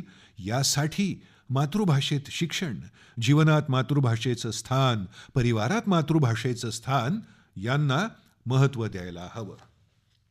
माझ्या प्रिय देशवासियांनो, ज्याप्रमाणे आज जगात बदल होत आहे त्यानुसार स्किल अर्थात कौशल्याचं महत्त्व वाढत आहे आणि आम्ही कौशल्याला आणखीन ताकद देत आहोत. उद्योगांची 4.0 गरज लक्षात घेऊन आम्ही कौशल्य विकासासाठी वाव देत आहोत. जीवनाच्या प्रत्येक क्षेत्रात, कृषी क्षेत्रातही क्षमता वृद्धीसाठी कौशल्य विकास आवश्यक आहे. अगदी सफाईचं क्षेत्र घेतलं तरीही तिथे स्किल डेव्हलपमेंटला संधी आहे. आम्ही स्किल इंडिया या योजनेला अधिकाधिक व्यापक रूप देत आहोत. अर्थसंकल्पात देखील याला महत्त्व दिलं आहे. यंदाच्या बजेटमध्ये आम्ही इंटर्नशिपवर देखील भर दिला आहे, ज्यामुळे आमच्या नवयुवकांना अनुभव मिळेल, त्यांची क्षमता वाढेल आणि बाजारात ते त्यांची ताकद दाखवतील. अशा पद्धतीने आम्ही युवकांना तयार करू इच्छितो. मित्रांनो, आज जागतिक परिस्थिती पाहता मला स्पष्ट दिसतंय की भारताची जी स्किल्ड मॅन पॉवर आहे त्याद्वारे आमच्या कौशल्याने परिपूर्ण युवक ग्लोबल जॉब मार्केटमध्ये आपली क्षमता सिद्ध करेल. हे स्वप्न घेऊन आम्ही पुढे जात आहोत. मित्रांनो, जग ज्या गतीने बदलत आहे त्यामुळे जीवनाच्या प्रत्येक क्षेत्रात विज्ञान आणि तंत्रज्ञानाचं महत्त्व वाढत चाललं आहे. आम्हाला विज्ञानावर जास्त भर द्यायला हवा. मी पाहिलं की चांद्रयानाच्या यशस्वीतेनंतर आमच्या शाळा आणि महाविद्यालयातून विज्ञान तंत्रज्ञानाविषयी रुची वाढली आहे, उत्सुकता वाढली आहे. तेव्हा आमच्या शिक्षण संस्थांनी या मनोभावनेची जोपासना करण्याची गरज आहे. सरकारनेही संशोधनासाठीचं आपलं सहाय्य वाढवलं आहे. यासाठी अधिकाधिक चेअर्स, अध्यासनं स्थापन केली आहेत. आम्ही नॅशनल रिसर्च फाउंडेशन बनवून त्याला एक कायदेशीर स्वरूप देऊन एक स्थायी व्यवस्था विकसित केली आहे. त्यामुळे संशोधन क्षेत्राला निरंतर बळ मिळेल आणि हे रिसर्च फाउंडेशन ते काम करेल. यंदाच्या अर्थसंकल्पात आम्ही 1,00,000 कोटी रुपये रिसर्च आणि इनोव्हेशन याकरता देण्याचा निर्णय घेतला आहे. याचा मला अभिमान आहे. यामुळे आमच्या देशातल्या युवकांच्या ज्या कल्पना आहेत त्या वास्तवात आणणं शक्य होईल. मित्रांनो, आजही आमच्या देशातून वैद्यकीय शिक्षणासाठी विद्यार्थी बाहेर जातात. त्यापैकी अनेक जण मध्यमवर्गीय आहेत आणि त्यांचे लाखो करोडो रुपये खर्च होत आहेत. म्हणूनच आम्ही गेल्या 10 वर्षात वैद्यकीय महाविद्यालयातल्या जागा 1 लाखापर्यंत नेल्या. सध्या वर्षाला साधारणतः 25,000 विद्यार्थी वैद्यकीय शिक्षणासाठी परदेशात जात आहेत. त्यांना अशा काही देशात जावं लागतं की तिथली स्थिती पाहून मी चिंतित होतो. म्हणून आम्ही ठरवलं आहे की आगामी 5 वर्षात मेडिकलच्या 75,000 नवीन जागा वाढवल्या जातील. माझ्या प्रिय देशवासियांनो, विकसित भारत 2047 हा निरोगी भारत पण असायला हवा आणि त्यासाठी आजची जी मुलं आहेत त्यांच्या पोषणावर आजच लक्ष देणं गरजेचं आहे. त्यासाठी आम्ही विकसित भारताची जी पहिली पिढी आहे त्यावर विशेष लक्ष ठेवून पोषण विषयक अभियान सुरू केलं आहे. राष्ट्रीय पोषण मिशनद्वारे पोषणाला आम्ही प्राथमिकता दिली आहे. माझ्या प्रिय देशवासियांनो, आमच्या कृषी व्यवस्थेत देखील मोठे बदल करण्याची आवश्यकता आहे. ही काळाची गरज आहे आणि शेकडो वर्षांपासून ज्या परंपरेत आपण बद्ध आहोत, जखडले गेलो आहोत, त्यापासून मुक्त व्हायला हवं आणि त्याकरता आमच्या शेतकऱ्यांना आम्ही मदतही करत आहोत. कृषीविषयक बदल करण्यासाठी आम्ही सातत्यानं प्रयत्नशील आहोत. तंत्रज्ञानाचंही सहकार्य घेत आहोत. शेतकरी जे उत्पादन घेतो त्यात व्हॅल्यू ॲडिशनसाठी आम्ही काम करीत आहोत. त्याच्या उत्पादनाच्या मार्केटिंगसाठी व्यवस्था करीत आहोत. त्यामुळे एंड टू एंड प्रत्येक टप्प्यावर त्याला हँड होल्डिंगची व्यवस्था होईल. आज धरणी मातेप्रती सारं जग चिंतेत आहे. ज्या प्रकारे खतांच्या अतिवापरामुळे आमच्या धरती मातेचा कस दिवसेंदिवस कमी होत आहे, तिची उत्पादन क्षमता नष्ट होत आहे. म्हणूनच यावेळी मी देशातल्या लाखो शेतकऱ्यांचे आभार मानतो की ज्यांनी नैसर्गिक शेतीचा मार्ग अवलंबला आहे आणि आमच्या धरणी मातेची सेवा करण्याचा विडा उचलला आहे. यंदाच्या आमच्या बजेटमध्येही नैसर्गिक शेतीला प्रोत्साहन देण्यासाठी बऱ्याच योजनांसह आम्ही मोठी आर्थिक तरतूद केली आहे. माझ्या प्रिय देशवासियांनो, आज जगाची स्थिती मी पाहतोय. पूर्ण विश्व होलिस्टिक हेल्थ केअरच्या दिशेने जात आहे आणि ऑर्गॅनिक फूड ही त्यांची प्रथम पसंती बनली आहे. आज जगासाठी ऑर्गॅनिक फूडची जर कोणी फूड बास्केट बनणार असेल तर तो माझ्या देशातला शेतकरी बनू शकतो आणि म्हणूनच आगामी काळात हेच स्वप्न घेऊन आम्ही पुढे जाणार आहोत. ऑर्गॅनिक फूड संदर्भात जी जगाची मागणी आहे त्या ऑर्गॅनिक फूडची बास्केट आमचा देश कसा बनेल, शेतकऱ्यांचं जीवन सुलभ व्हावं, गावात उच्च दर्जाची इंटरनेट कनेक्टिव्हिटी मिळावी, शेतकऱ्यांना आरोग्य सुविधा मिळाव्या, त्यांच्या मुलांना शिक्षणासाठी स्मार्ट स्कूल्स मिळावी, शेतकऱ्यांच्या मुलांना रोजगार उपलब्ध व्हावा. शेतीच्या छोट्या छोट्या तुकड्यांवर जगणं आज शेतकरी कुटुंबांना कठीण होत आहे. तेव्हा त्यांच्या युवकांना कौशल्य प्राप्त होऊन त्यांना रोजगाराची संधी मिळेल, उत्पन्नाचा मार्ग मिळेल, याचा एक सर्वसमावेशक प्रयत्न आम्ही करत आहोत. गेल्या काही वर्षात ह्युमन लेड डेव्हलपमेंट मॉडेलवर आम्ही काम केलं आहे. नवनिर्मिती, नवीन रोजगार, एंटरप्रेनरशिप या प्रत्येक क्षेत्रात आज महिलांची पावलं पुढे चालली आहेत. महिलांची केवळ भागीदारीच वाढत आहे असं नाही, तर महिला नेतृत्वही देत आहेत. आज अनेक क्षेत्रात, अगदी आमचं संरक्षण क्षेत्र पहा, आमचं एअरफोर्स, आमची आर्मी, नेव्ही, स्पेस सेक्टर, सर्वच क्षेत्रात महिलांची कामगिरी आम्ही पाहत आहोत. मात्र त्याचवेळी काही चिंताजनक गोष्टी पण घडत आहेत आणि आज लाल किल्ल्यावरून मी त्याविषयी खंत व्यक्त करत आहे. आमच्या माता भगिनी, मुलीबाळी यांच्यावर अत्याचाराच्या ज्या घटना होत आहेत त्यावर एक समाज म्हणून आपण गांभीर्यानं पाहायला हवं.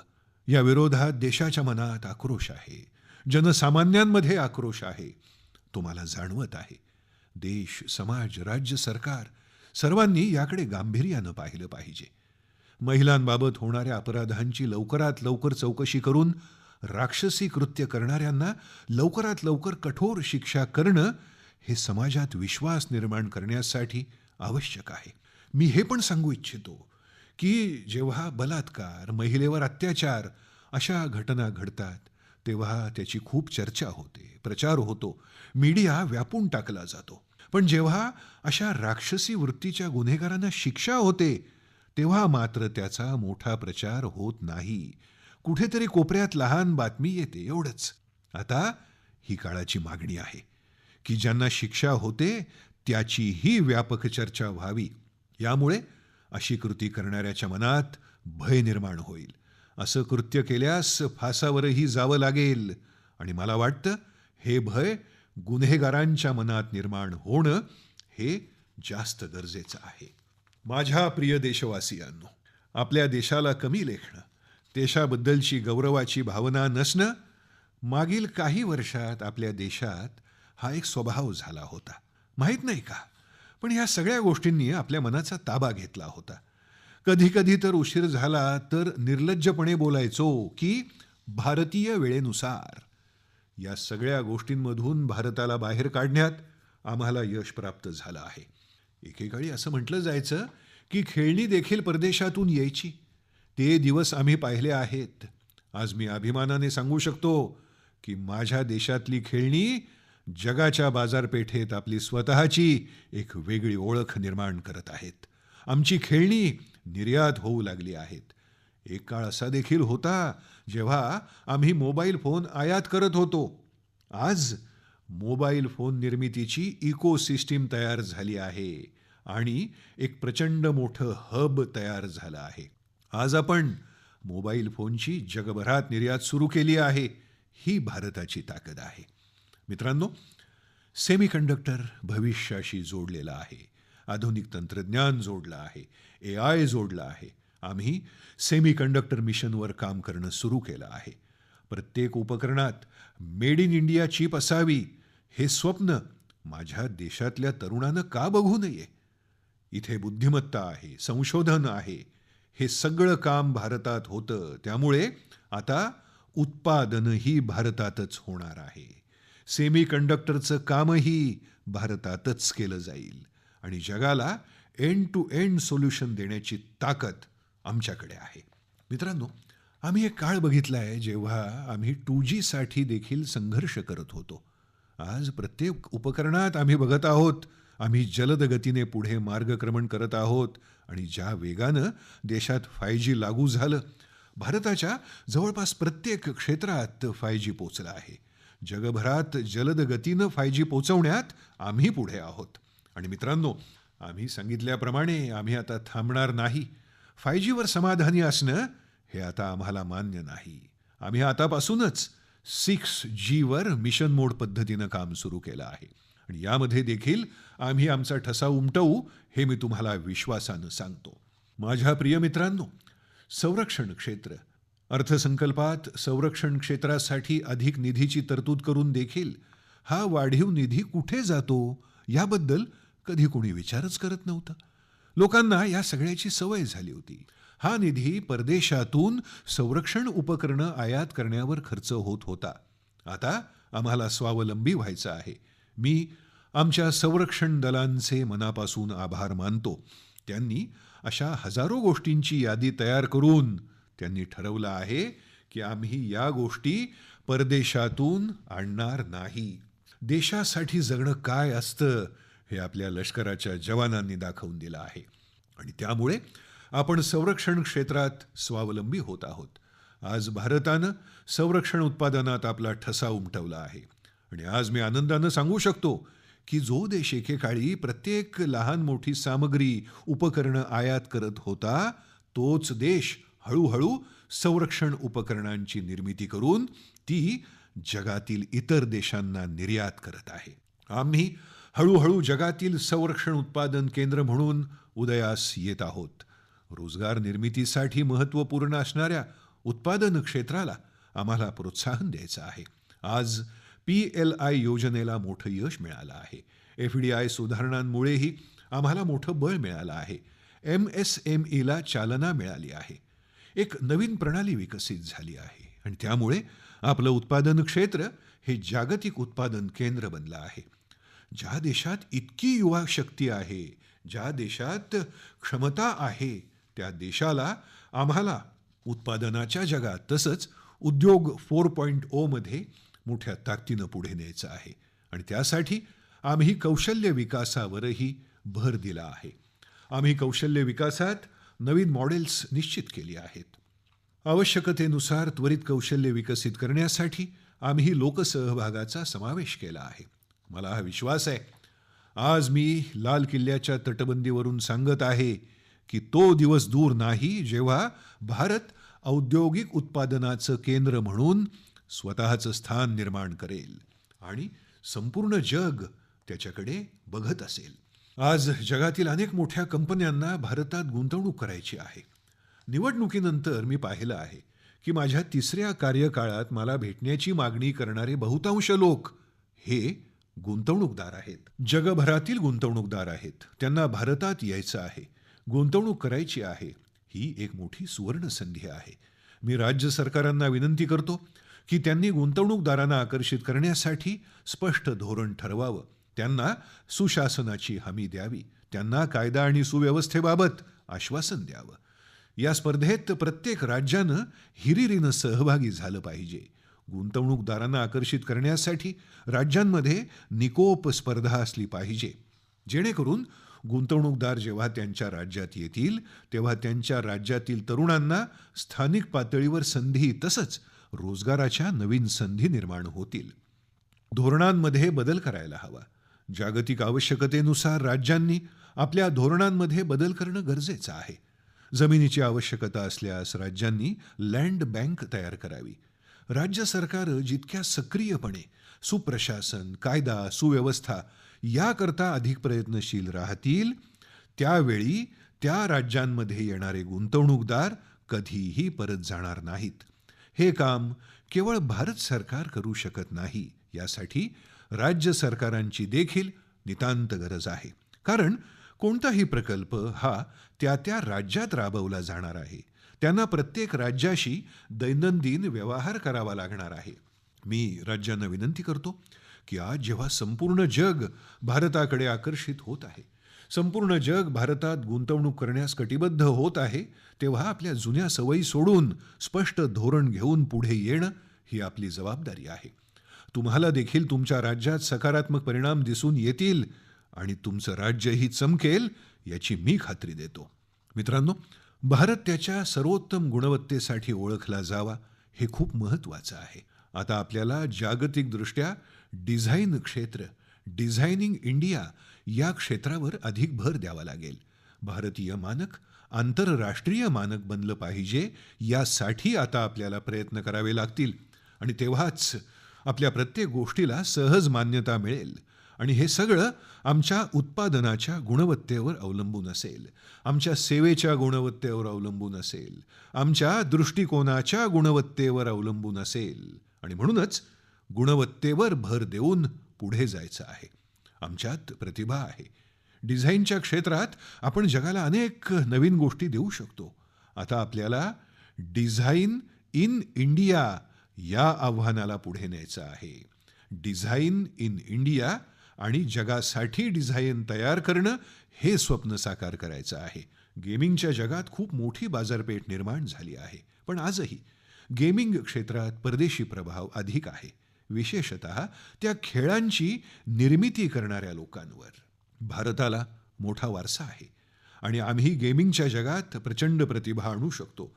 जगातील प्रत्येक मूल आपल्या देशात बनवलेल्या गेमिंगकडे आकर्षित होऊ शकतं. भारतातील मुलांनी, भारतातील तरुणांनी, भारतातील IT व्यावसायिकांनी, भारतातील AI व्यावसायिकांनी गेमिंगच्या जगाचं नेतृत्व करावं अशी माझी इच्छा आहे.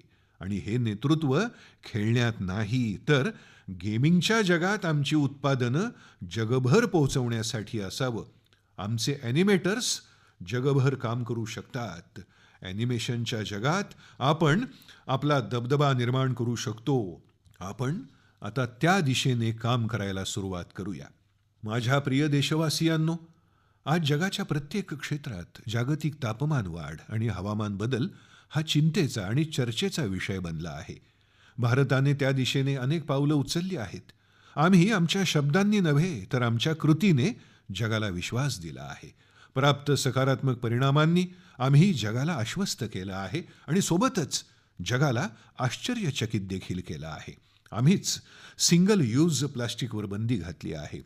आम्ही अक्षय ऊर्जेचा विस्तार केला आहे. आम्ही अक्षय ऊर्जेला एक नवीन बळ दिलं आहे.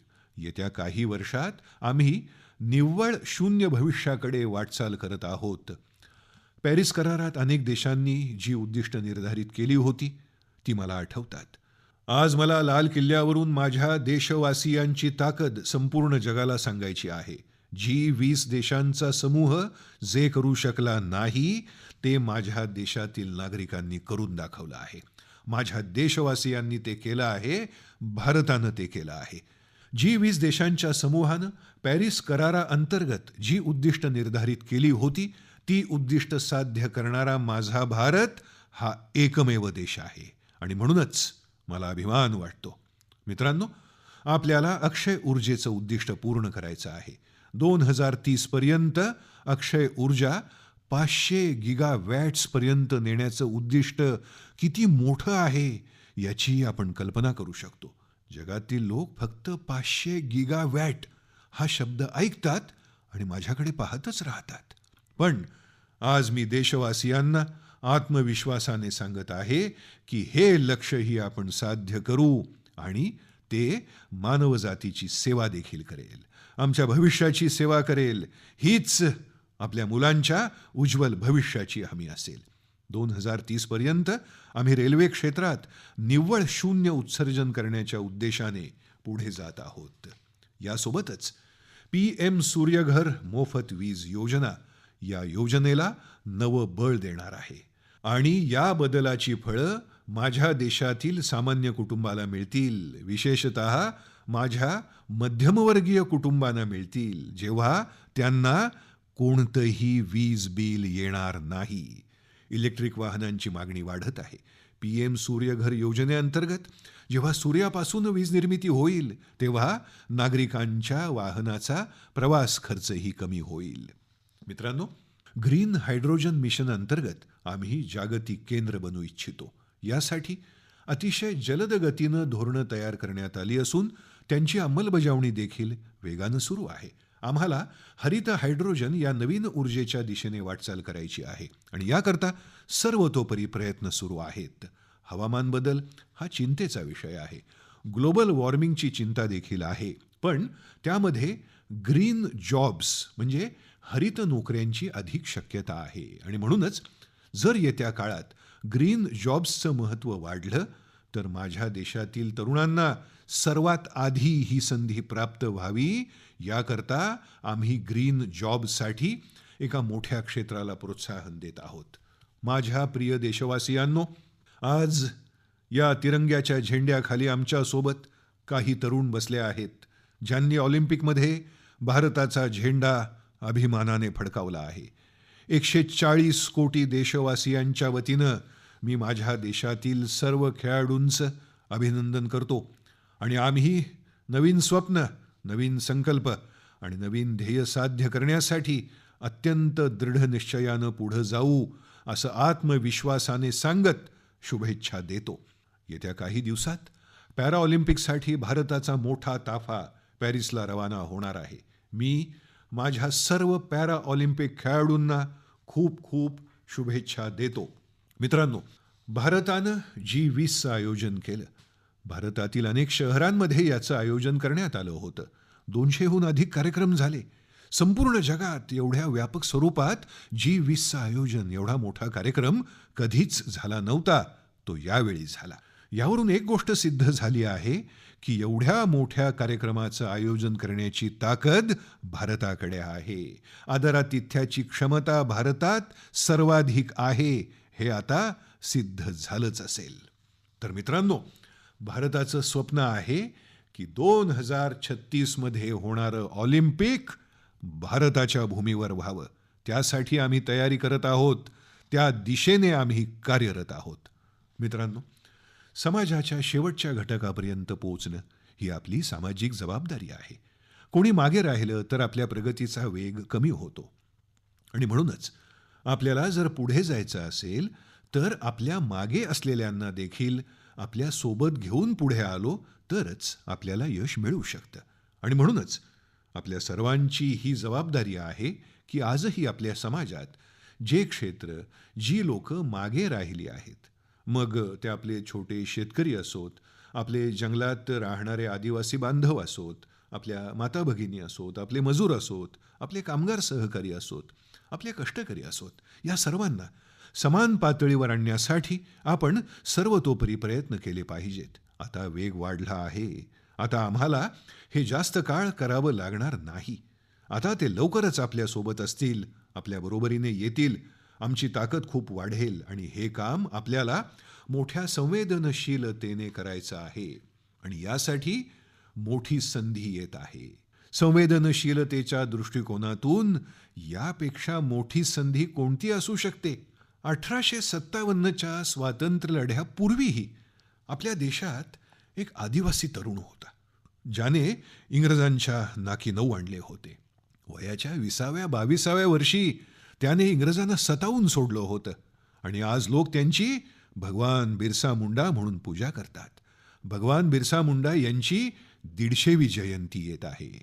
हे आपल्या सर्वांसाठी प्रेरणास्त्रोत आहेत. देशातील अगदी लहानातील लहान व्यक्तीला देखील देशाविषयी, आपल्या समाजाविषयी किती तळमळ असू शकते याचं भगवान बिरसा मुंडा यांच्यापेक्षा मोठं उदाहरण अजून कोणतं असेल? चला, भगवान बिरसा मुंडा यांची 150वी जयंती साजरी करत असताना आपण आपल्या संवेदनशीलतेची व्याप्ती वृद्धिंगत करूया. समाजाकडे पाहण्याचा दृष्टिकोन व्यापक करूया. गरीब, दलित, मागासवर्गीय, आदिवासींसह समाजातील प्रत्येक व्यक्तीला घेऊन पुढे जाऊया. सर्वांनी आता हा संकल्प करायचा आहे. माझ्या प्रिय देशवासियांनो, आपण दृढनिश्चयानं मार्गक्रमण करत आहोत. आपण खूप पुढे जात आहोत. परंतु हे देखील तितकंच खरं आहे की काही लोकांना ही प्रगती पाहवत नाही. असे काही लोक आहेत जे आधी स्वतःच्या भल्याचा विचार करतात आणि मग आपल्या भारताच्या भल्याचा विचार करतात. तोवर त्यांना कोणाचंही भलं झालेलं बघवत नाही. आपल्या देशात अशा विकृत मानसिकतेच्या लोकांची कमी नाही. अशा लोकांपासून आपल्याला आपल्या देशाचं रक्षण करायचं आहे. अशी लोक निराशावादी असतात. अशी मूठभर निराशावादी माणसं जेव्हा अशा विकृतीला प्रोत्साहन देतात तेव्हा ती विनाशाचं कारण बनतात, अराजकतेचा मार्ग पत्करतात आणि मग अशा वेळी देशाचं खूप मोठं नुकसान होतं. आणि मग हे नुकसान भरून काढण्यासाठी आम्हाला पुन्हा कठोर परिश्रम करावे लागतील. हे छोटे गट केवळ निराशावादीच नसतात, तर ते विकृतीला देखील चालना देत असतात. देश ही विकृती नष्ट होण्याचं स्वप्न पाहत आहे, एकसंघ होण्याचा प्रयत्न करीत आहे. देशानं हे समजून घेतलं पाहिजे. पण मी देशवासियांना सांगू इच्छितो की आमच्या चांगल्या हेतूने, आमचा प्रामाणिकपणा, देशाप्रती असलेलं आमचं समर्पण, विपरीत परिस्थिती असतानाही विरोधकांची मनं जिंकून देशाला पुढे नेऊ शकतो या संकल्पाचा आम्ही कधीही त्याग करणार नाही. मित्रांनो, आव्हानं आहेत, असंख्य आव्हानं आहेत. आव्हानं आत देखील आहेत आणि बाहेर देखील आहेत. आणि जसजसे आपण बलवान होत जाऊ, आपली उद्दिष्ट मोठी होत जातील, तसतशी आव्हानंही वाढत जातील. बाह्य आव्हानं वाढणार आहेत आणि मला याची चांगली जाणीव आहे. पण मला अशा शक्तींना सांगायचं आहे की भारताच्या विकासामुळे कोणालाही त्रास होणार नाही. जेव्हा आम्ही संपूर्ण जगात समृद्ध होतो तेव्हा देखील जगाला कधीच युद्धात ढकललं नाही. आम्ही बुद्धाचा देश आहोत. युद्ध हा आमचा मार्ग नाही. आणि म्हणून जगाने भारताच्या प्रगतीने चिंतित होऊ नये. मी जागतिक समुदायाला आश्वासन देतो की तुम्ही भारताची मूल्य समजून घ्या. भारताचा हजारो वर्षांचा इतिहास समजून घ्या. तुम्ही आम्हाला संकट समजू नका. ज्या भूमीमध्ये संपूर्ण मानवजातीचं कल्याण करण्याची क्षमता आहे, तिलाच वर्तमानात अधिक कष्ट करावे लागत आहेत. पण तरीही मी देशवासियांना सांगू इच्छितो की कितीही आव्हानं आली तरी आव्हानं पेलणं हा भारताचा स्वभाव आहे. आम्ही डगमगणार नाही, आम्ही खचणार नाही, आम्ही थांबणार नाही, आम्ही झुकणार नाही. आम्ही आमचे संकल्प पूर्ण करण्यासाठी, 140 कोटी देशवासियांचं नशीब बदलण्यासाठी, त्यांचं नशीब निश्चित करण्यासाठी आणि राष्ट्राची स्वप्न साकार करण्यासाठी कोणतीही कसर सोडणार नाही. मी खात्री देतो की वाईट हेतू असलेल्या सर्वांचा आम्ही आमच्या चांगल्या हेतूने पराभव करू. माझ्या प्रिय देशवासियांनो, समाजाच्या मानसिकतेतील बदल हे कधीकधी मोठ्या आव्हानाचं कारण बनतं. आपला प्रत्येक देशवासीय भ्रष्टाचाराच्या संकटाने त्रस्त आहे. प्रत्येक स्तरावरील भ्रष्टाचाराने सर्वसामान्यांचा व्यवस्थेवरील विश्वासाला तडा गेला आहे. आपल्या क्षमता आणि क्षमतांवर अन्याय झाल्यामुळे त्यांच्या मनात जो राग आहे, त्यामुळे देशाच्या प्रगतीला हानी होत आहे. आणि त्यामुळेच मी भ्रष्टाचाराविरुद्ध व्यापक स्तरावर युद्ध पुकारलं आहे. मला माहीत आहे याची किंमत मला चुकवावी लागते, माझी प्रतिष्ठा पणाला लागते, पण राष्ट्रापेक्षा माझी प्रतिष्ठा मोठी असू शकत नाही. माझं स्वप्न हे देशाच्या स्वप्नांपेक्षा मोठं असू शकत नाही. आणि त्यामुळे भ्रष्टाचाराविरुद्धचा माझा लढा प्रामाणिकपणे सुरू राहील, तो वेगाने सुरू राहील आणि भ्रष्टाचाऱ्यांवर नक्कीच कारवाई होईल. भ्रष्टाचाऱ्यांसाठी मला भीतीचं वातावरण निर्माण करायचं आहे, जेणेकरून देशातील सर्वसामान्य नागरिकांची जी लूट होत आहे त्याला आळा बसेल. पण सर्वात मोठं नवं आव्हान आलं आहे. भ्रष्टाचाराला समूळ नष्ट तर करायचं आहे, पण समाजात उच्च पातळीवर आलेला बदल हे सर्वात मोठं आव्हान आणि समाजापुढील सर्वात मोठी चिंतेची बाब आहे. माझ्याच देशात एवढी मोठी राज्यघटना असूनही भ्रष्टाचाराचा गौरव करणारे काही लोक उदयास येत आहेत, याची कुणी कल्पना करू शकेल का? उघडपणे भ्रष्टाचाराचा जय जयकार करत आहेत. अशी बीजं समाजात पेरण्याचे जे प्रयत्न सुरू आहेत, भ्रष्टाचाराचा गौरव, भ्रष्टाचाऱ्यांची स्वीकारार्हता वाढवण्यासाठी सातत्यानं होत असलेले प्रयत्न, हे सुदृढ समाजासाठी मोठं आव्हान आणि चिंतेचा विषय बनले आहेत. हे एक मोठं आव्हान बनले आहेत. समाजातील भ्रष्टाचाऱ्यांपासून जर आपण दूर राहिलो तरच भ्रष्ट व्यक्ती त्या मार्गावर जाण्यास घाबरेल. जर त्याचा उदोअदो केला तर आज भ्रष्टाचार न करणाऱ्यांनाही ती प्रतिष्ठेची बाब वाटेल आणि त्या मार्गावर जाण्यात काहीच गैर नाही असं त्याला वाटेल.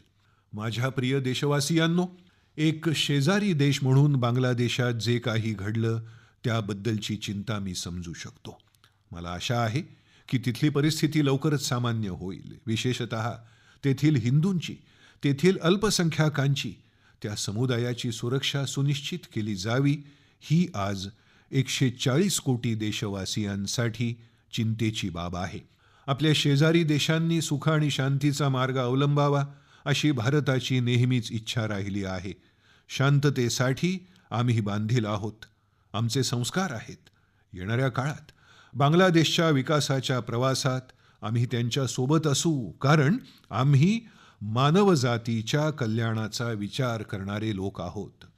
माझ्या प्रिय देशवासियांनो, आपल्या राज्यघटनेला 75 वर्ष पूर्ण होत आहेत. भारतीय राज्यघटनेच्या 75 वर्षांच्या प्रवासाने देशाला एकत्र आणण्यात आणि देशाला महान बनवण्यात मोठी भूमिका बजावली आहे. भारताची लोकशाही बळकट करण्यात आपल्या देशाच्या संविधानाने मोठी भूमिका बजावली आहे. आपल्या राज्यघटनेने आपल्या देशातील दलित, पीडित, शोषित आणि वंचितांना सुरक्षा देण्याचं महान कार्य केलं आहे. आता जेव्हा आपण संविधानाची 75 वर्ष साजरी करणार आहोत, तेव्हा राज्यघटनेत नमूद केलेल्या कर्तव्याच्या भावनेवर देशवासियांनी भर देणं अत्यंत आवश्यक आहे. आणि जेव्हा मी कर्तव्याविषयी बोलतो तेव्हा मला फक्त नागरिकांवर भार टाकायचा नाही. केंद्र सरकारचीही कर्तव्य आहेत. केंद्र सरकारच्या प्रत्येक कर्मचाऱ्याचीही कर्तव्य आहेत. राज्य सरकारांचीही कर्तव्य आहेत.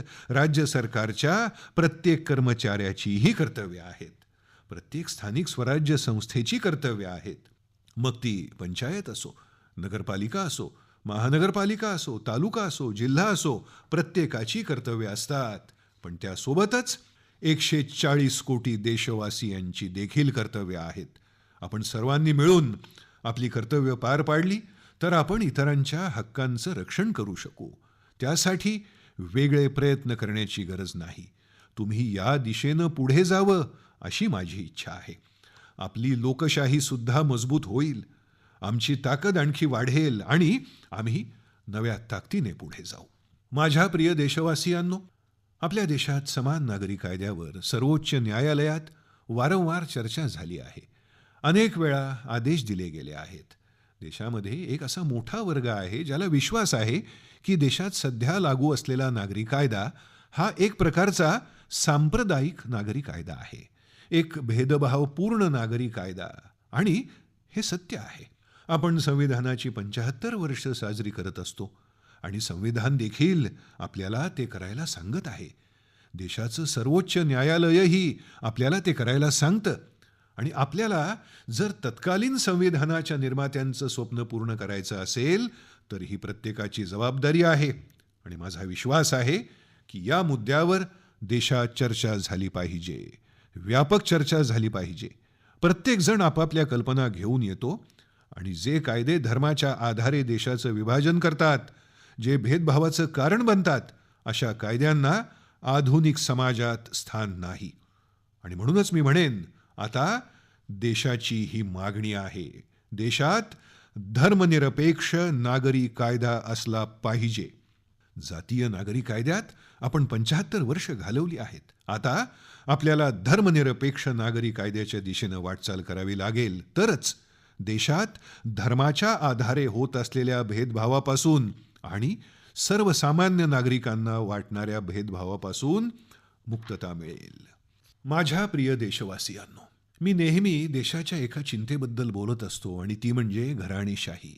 जातीवादामुळे भारताच्या लोकशाहीची मोठी हानी होत आहे. देशाला आणि राजकारणाला घराणेशाही आणि जातीवादापासून मुक्त करायचं आहे.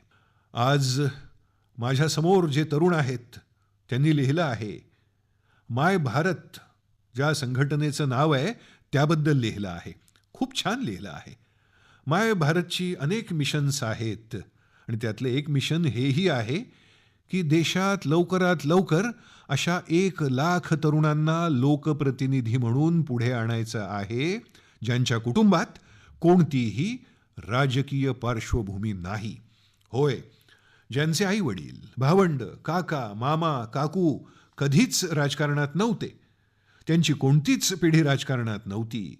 पंचायतीमध्ये येवो, नगरपालिकेत येवो, जिल्हा परिषदांमध्ये येवो, विधानसभेत येवो, लोकसभेत येवो, अशा होतकरू तरुणांना प्रोत्साहन द्यायचं आहे. 1,00,000 नवीन तरुण ज्यांच्या कुटुंबांना कोणताही राजकीय इतिहास नाही, अशा नवीन लोकांनी राजकारणात यावं, जेणेकरून जातीवादापासून मुक्ती मिळेल, घराणेशाहीपासून मुक्तता मिळेल, लोकशाहीला समृद्धी मिळू शकेल. तुम्ही कोणत्या विशिष्ट पक्षात जावं असं नाही. तुम्हाला जो पक्ष आवडत असेल तिथे या. त्या पक्षात गेल्यावर ते लोकप्रतिनिधी म्हणून पुढे येतील. आता देशानं हे लक्षात ठेवावं की आगामी काळात 1,00,000 नव्या दमाचे तरुण राजकारणात सहभागी होणार आहेत, ज्यांच्या कुटुंबांचा राजकारणाशी संबंध नाही. त्यामुळे आता विचारही नवीन होईल आणि क्षमताही नवीन होतील, लोकशाही समृद्ध होईल. आणि म्हणूनच आपल्याला या दिशेने मार्गक्रमण करावं लागेल. आणि मी हे निदर्शनाला आणू इच्छितो की देशात वारंवार होणाऱ्या निवडणुका या देशाच्या प्रगतीमध्ये अडथळा आणत आहेत, गतिरोध निर्माण करत आहेत. आज कोणतीही योजना निवडणुकीशी जोडणं सोपं झालं आहे, कारण दर 3 महिन्यांनी किंवा 6 महिन्यांनी कुठे ना कुठे निवडणूक होत असते. तुम्ही कुठलीही योजना जाहीर करा, त्यावर मीडियामध्ये पाहाल की निवडणुका आल्या म्हणून ही योजना जाहीर झाली, ती योजना जाहीर झाली. निवडणुका आल्या की तसंच होतं.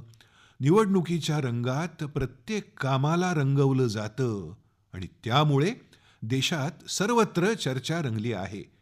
सर्वच राजकीय पक्षांनी आपली मतं मांडली आहेत. एका समितीनं अतिशय चांगला अहवाल तयार केला आहे. वन नेशन वन इलेक्शनसाठी देशाला पुढे यावं लागेल. लाल किल्ल्यावरून तिरंगा ध्वजाच्या साक्षीने मी देशातील राजकीय पक्षांना, देशाचं संविधान समजून घेणाऱ्या लोकांना आवाहन करतो की भारताच्या प्रगतीसाठी आणि त्यासाठी सामान्य जनतेकरता भारतातील संसाधनांचा जास्तीत जास्त वापर करावा. वन नेशन वन इलेक्शनचं स्वप्न साकार करण्यासाठी आपण पुढे आलं पाहिजे. माझ्या प्रिय देशवासियांनो, भारताचा सुवर्णकाळ 2047 आहे.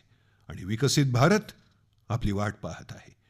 अडथळे आणि आव्हानांवर मात करून दृढ निश्चयाने पुढे जाण्यासाठी हा देश कटिबद्ध आहे.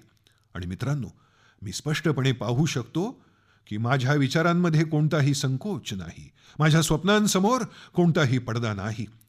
140 कोटी देशवासियांमध्ये आपल्या पूर्वजांचं रक्त आपल्या रक्तवाहिनीत आहे, हे मी स्पष्टपणे पाहू शकतो. जर त्या 40 कोटी लोकांना स्वातंत्र्याची स्वप्न पूर्ण करता आली तर 140 कोटी देशवासीय समृद्ध भारताचं स्वप्न नक्कीच साकार करू शकतील. 140 कोटी देशवासीय विकसित भारताचं स्वप्न साकार करू शकतात. आणि मी या आधीही सांगितलं होतं की माझ्या 3ऱ्या कार्यकाळात देश नक्कीच तिसरी अर्थव्यवस्था बनेल. मी देखील तिप्पट जोमाने काम करेन, मी तिप्पट वेगाने काम करेन, मी तिप्पट व्यापक रूपात काम करेन, जेणेकरून देशासाठी माझी स्वप्न पूर्ण होतील. मी माझ्या स्वप्नांच्या खूप जवळ आहे. माझा प्रत्येक क्षण देशासाठी आहे. माझा प्रत्येक कण फक्त भारत मातेसाठी आहे. आणि म्हणूनच 24/7 आणि 2047 या वचनबद्धतेने देशवासियांना आवाहन करतो, आपल्या पूर्वजांनी पाहिलेल्या स्वप्नांचा संकल्प करूया, आपल्या स्वप्नांना पूर्ण करूया, आपल्या प्रयत्नांनी ती पूर्ण करूया. आणि 21व्या शतकात जे भारताचं शतक आहे, आपण सुवर्ण भारत म्हणून जगूया. त्याच शतकात विकसित भारत म्हणून जगूया. आणि त्या स्वप्नांची पूर्तता करताना आपण पुढे जात आहोत. स्वतंत्र भारत 75 वर्षांच्या प्रवासानंतर एका नव्या उंचीकडे वाटचाल करत आहे. तेव्हा आपण कोणतीही कसर सोडू नये. आणि मी तुम्हाला खात्री देतो की तुम्ही माझ्यावर कितीही जबाबदारी दिली तरीही ती पूर्ण करण्यात मी कोणतीही कसर सोडणार नाही. मी कठोर परिश्रमात कधीच मागे पडणार नाही. मी कधीच मागे हटणार नाही. मी आव्हानांना सामोरं जाण्यास कधीच घाबरत नाही. का?